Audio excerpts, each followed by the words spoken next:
I say from the public standpoint, I think Chico in Northern California is the wildfire center of the wildfire capital of the world. 19 to the west of us, we've had 1 million acres burned on the Mendocino.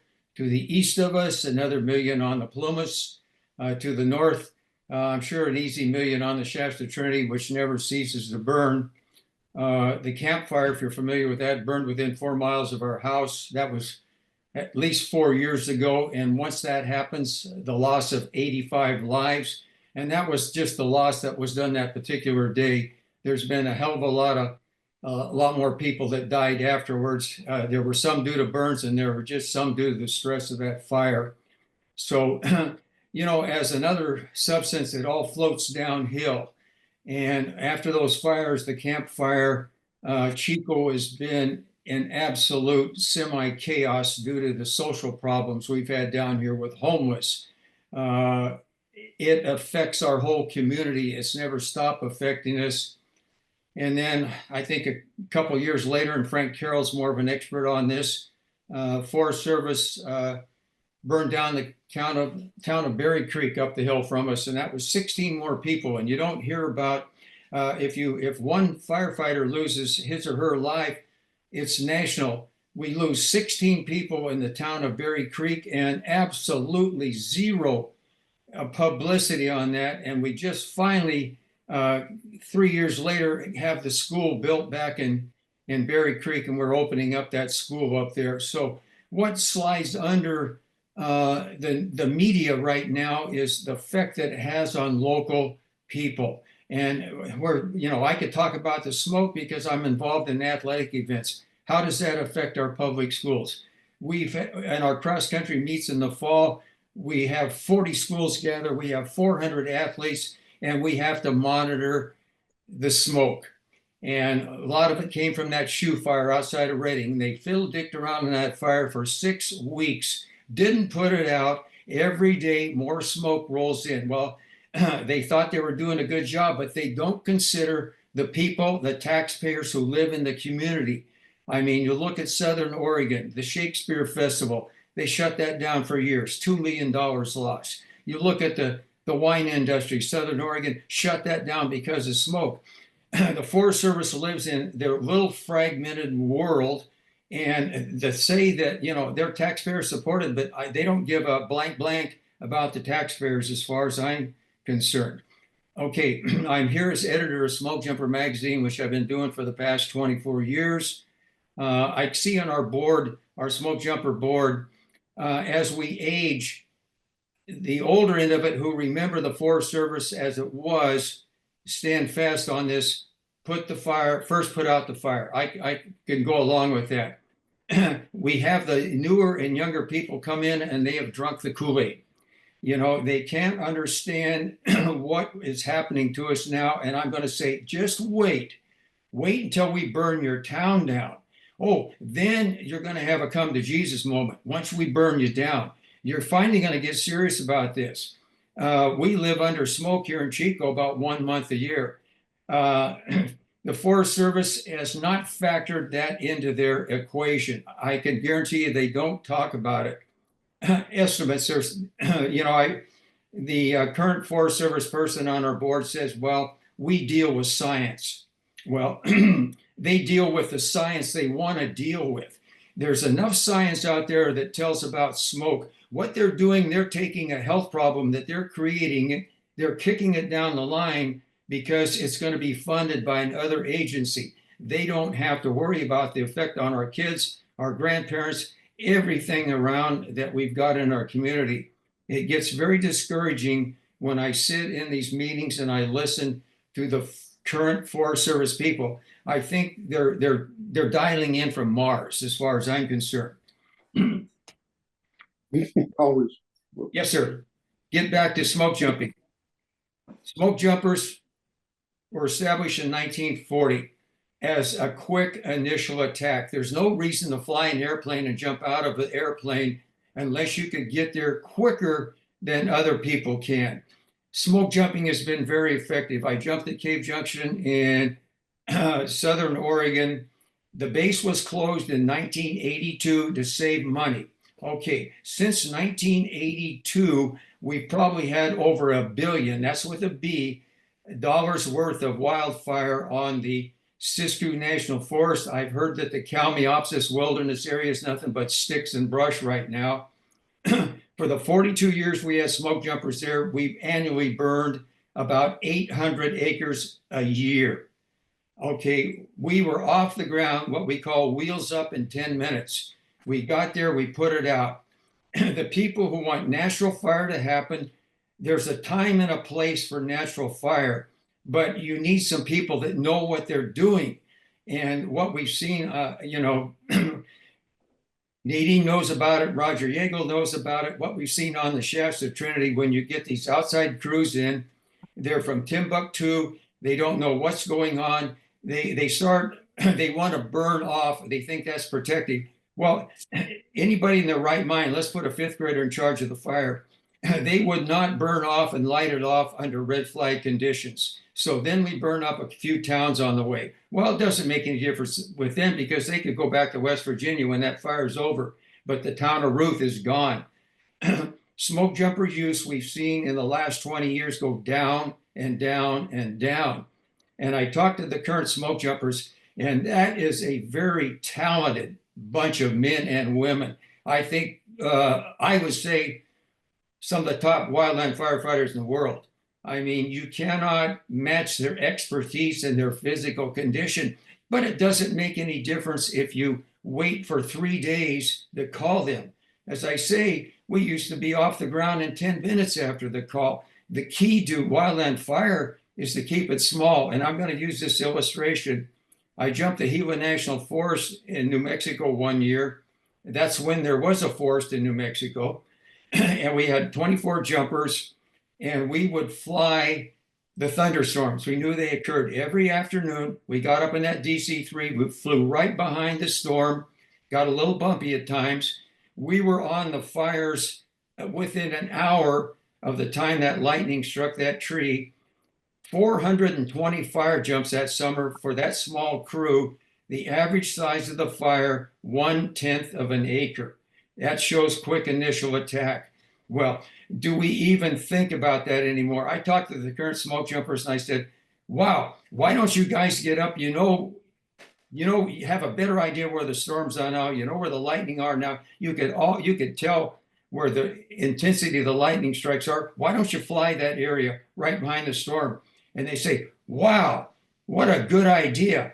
It sounds like I just invented sliced bread or something like that. What a great idea. Holy Toledo. What they say, excuse me, common sense is very uncommon.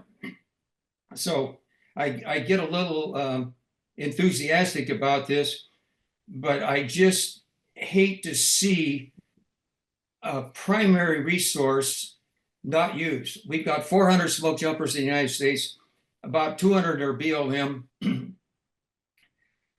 193 are Forest Service, and I go into the Smoke Jumper website and I look at what they're doing every day, and I see right now what they're using smoke jumpers for is what they call single resources. They go onto a fire and they become the air tanker boss, they become the safety officer. They, since we've had the professional smoke jumpers, that's year long, they are checking off all the little job requirements on their, it's like merit badges for the Boy Scouts. The more you check, the higher badge you get. They're enthused about that. We, however, if you gave them a job and that was to put out the fires and go do it, I'm telling you, you could get them fired up where they could start doing it again. But right now, this do nothing attitude is filtering into what I see is what the most primary best group of wildland firefighters should get. I say, I would like to tune into that daily status report. Instead of seeing 100 smoke jumpers sitting, I'd like to see 0. I'd like to see every last doggone one used, because if you use them right, smoke jumpers are retrievable and the cycle keeps going. The object is not to keep jumpers on the fire. The object is they get to the fire, they keep it small, you get them the heck out of there, you man it with resources, and then you keep keep the recycle going. In New Mexico, we jumped in the late afternoon. We worked all night. We got picked up the next morning by a helicopter.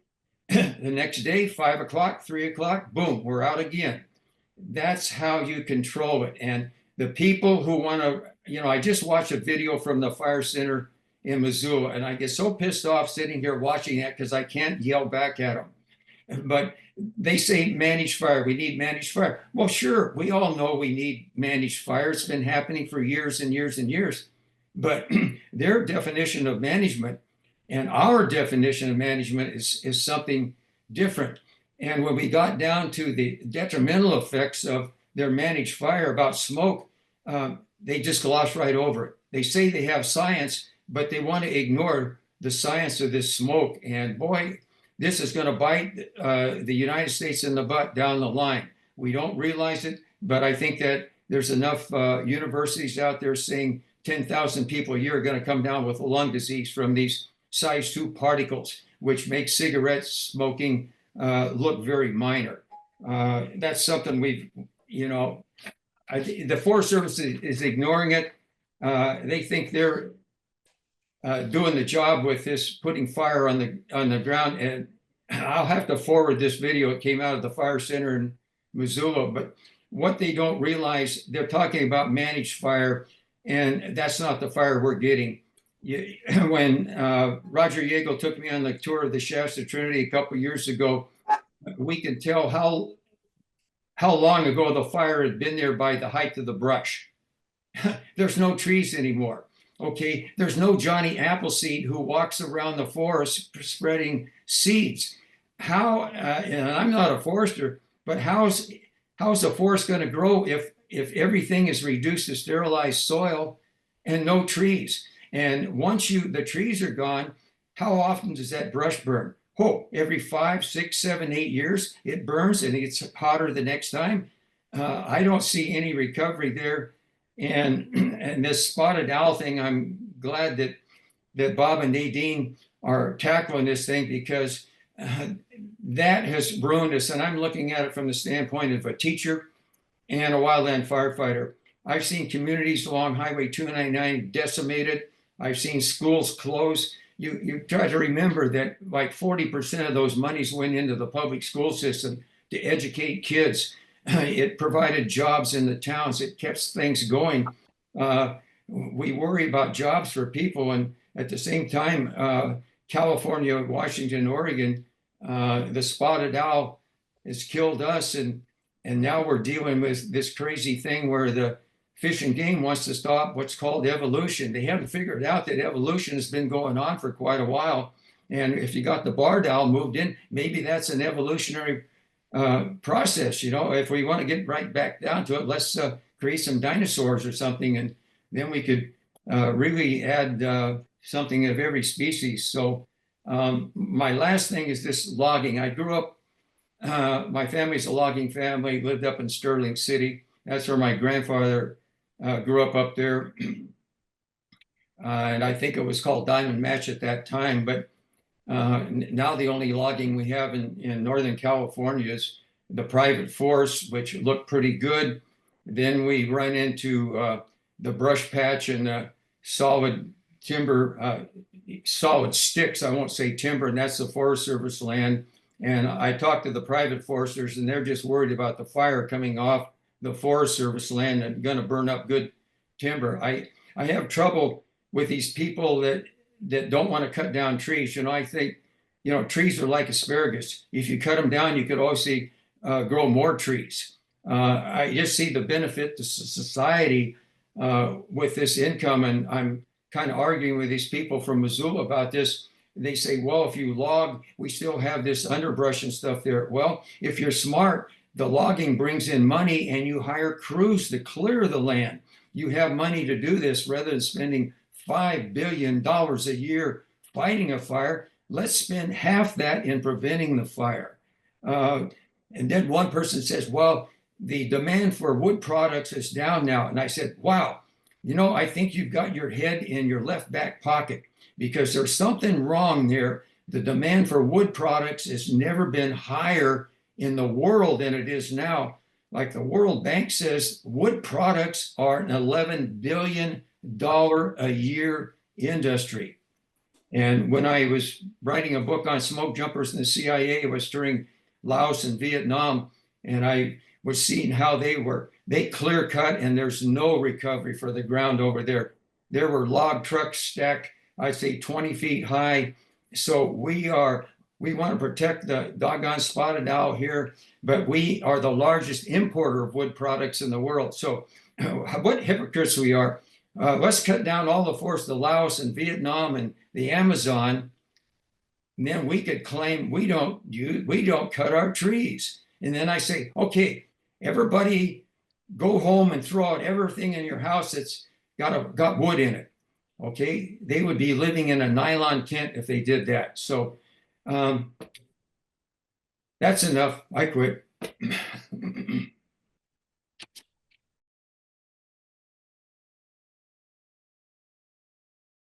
Yeah, let me give you some background. I started with the Forest Service in 1957, spent 2 seasons on, we called them a tanker crew at that time on the Lassen Forest, went into smoke jumping for the next 13 years with the Forest Service out of Cave Junction in Southern Oregon.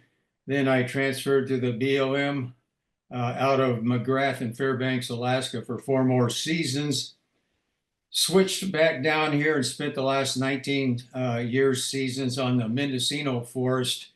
I was their Type 2 crew coordinator. In other words, I went around, recruited young people, mainly college-age students, and I put them into crews. I ran about 13 crews a summer for 19 years.